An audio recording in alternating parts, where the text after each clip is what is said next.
Good morning, students. Welcome all of you in English class.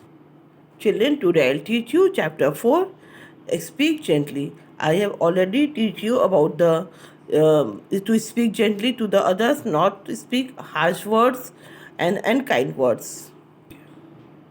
Now start the stanza.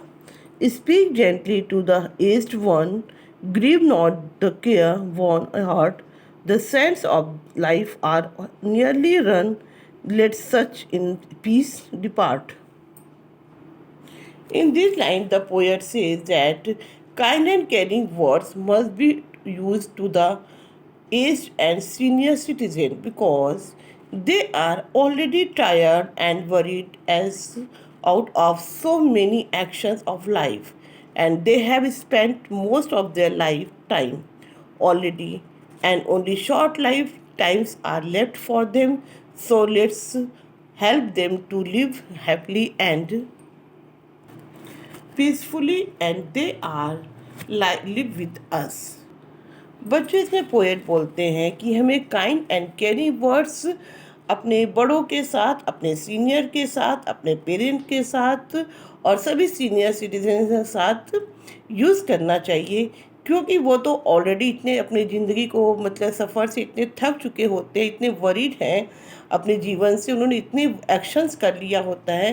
अब उनके जीवन का बस थोड़ा सा ही जो लाइफ टाइम बचा हुआ है, और शॉर्ट टाइम में हमें उनके साथ बहुत अच्छे से बिहेव करना चाहिए, बहुत अच्छे से उनके साथ मतलब व्यवहार करना चाहिए, जिससे कि अपना वो बाकी का जीवन बहुत हैप्पीली और पीसफुली स्पेंड कर चुके और हमारे साथ बहुत अच्छे से वो रह सके। Now next stanza. Speak gently, kindly to the poor. Let no harsh tone be heard. They have enough they must endure without an unkind word. Children, in these lines the poet says that we should speak gently to the poor because they have suffering in life. So we need to avoid rough and unkind word to them. इसमें poet बोलते हैं कि हमें गरीबों के साथ, बेसहारों के साथ, असहाय के साथ भी हमेशा स्पीक मतलब कि सॉफ्ट वॉइस में स्पीक करनी चाहिए, क्योंकि वो तो जीवन में इतने खुद ही सफ़र कर चुके, इतनी खुद ही परेशानियों का सामना करते रहते हैं। इसलिए हमें उनकी परेशानियों को अवॉइड करना चाहिए, उनकी ज़रूरतों को अवॉइड करना चाहिए और देखना चाहिए कि उनको क्या ज़रूरत है, और उनके साथ हमेशा अच्छे व्यवहार बोलने करने चाहिए, जिससे कि उनका आगे का जीवन बहुत अच्छा हो सके। Next stanza. Speak gently to the erring, no, they may have toiled in vain. Perchance unkindness make them so, oh, win them back again. In these lines, the poet suggests to speak gently and use kind word to the who made several mistakes in their life. He win them, bring back through good words. The poet feels that maybe due to the unkindness to the people towards them, they have gone to the wrong way. They will win the heart of them.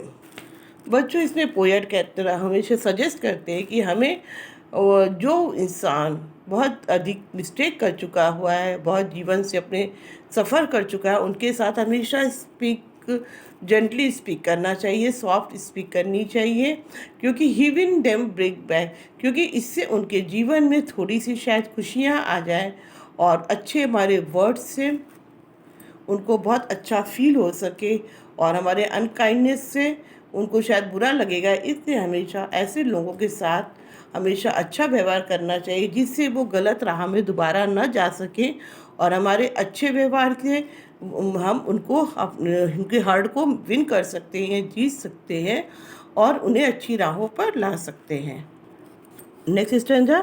Speak gently, he who gave his life to bend man's stubborn will when elements were in fire strife, said to them, peace be still. In this line, the poet says to speak gently, mentioning about Christ who has given up his life and changing mind where are battle for each other. Christ told them to peace, still calm and humble.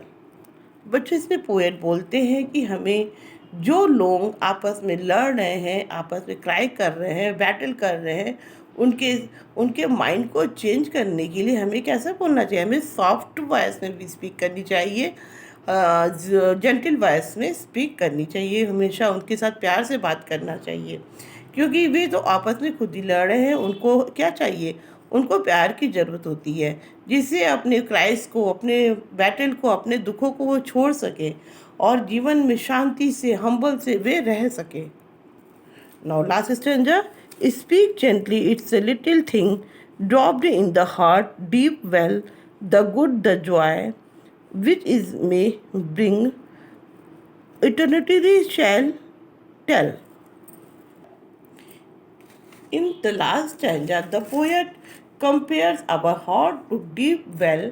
Little kinds of gentle words touch the depth of human heart and brings joy and goodness which will last for more than beyond the life. बच्चों, इस हमारे last stanza में poet हमारे heart को किससे compare कर रहा है, हम गहरे कुएं से कंपेयर कर रहा है। जिस तरह की इसमें छोटी छोटी थोड़ी थोड़ी बूंदें करके कुएं में भरती हैं, इसी तरह हमारा हार्ट भी जो होता है, काइंड वर्ड्स से हमारा जो टच होता है, जब हमारा किसी से अच्छे व्यवहार से हमारा इधर टच होता है तो क्या होता है, उसमें हमारे हृदय में रूपी कुएं में जो होता है वो प्यार भरता जाता है, और हमारा जो हमारे अंदर जो दुख होता है वो दूर हो जाता है, और सारी खुशियाँ धीरे धीरे हमारी वापस आने लगती हैं, और हमारा जीवन एक अच्छा जीवन, खुशहाल जीवन बन जाता है। तो बच्चों, हमें देखते हैं कि इसमें हमें कैसे बोलना चाहिए, हमेशा सबके साथ, चाहे वो कोई छोटा हो, बड़ा हो, जैसा भी हो, हमेशा स्वीट और सॉफ्ट वॉइस में स्पीक करना चाहिए। हमें हार्श वर्ड कभी भी यूज़ नहीं करना चाहिए। इससे हम किसी को भी अपनी ओर अट्रैक्ट कर सकते हैं और सबका दिल जीत सकते हैं। Now children, I hope you understood this beautiful poem very well. Thank you. जय हिंद।